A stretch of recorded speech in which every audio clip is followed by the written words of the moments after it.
ఇదివరకు ప్రపంచంలో ఎక్కడేదన్నా development activity ఉంటే ఒక 20 ఏళ్లకో 30 ఏళ్లకో భారత్లోకి వచ్చేది. సెల్ ఫోన్ అక్కడెక్కడో వాడితే మనం ఆ తర్వాత ఇప్పుడు 20 ఏళ్ళకి వాడామని చెప్తారు.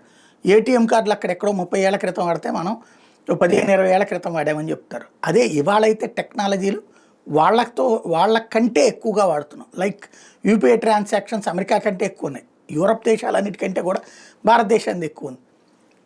ఆ తరహాలో మారిపోయాం మనం. మన మన పరుగు అనేటటువంటిది యూరప్ దేశాలు అందుకోలేని స్థాయిలో ఉంది. అట్లాగే ఇప్పుడు చూసుకుంటే ఏదైతే ప్రత్యేకించి యూరప్లో డిజిటల్ వీసాలు అన్నటువంటిది ఇప్పుడు ఇవ్వబోతున్నారట. ఏదైతే షెంగన్ వీసా వచ్చేటప్పటికి ఫుల్లీ డిజిటల్, టోటల్గా పేపర్ వర్క్కి స్టిక్కర్లకి గుడ్ బై అన్నటువంటిది ఇప్పుడు చెప్తున్నారు. ఆల్రెడీ భారతదేశం స్టార్ట్ చేసేసింది కదా, డిజిటల్ ఇచ్చేస్తుంది కదా వీసాలు.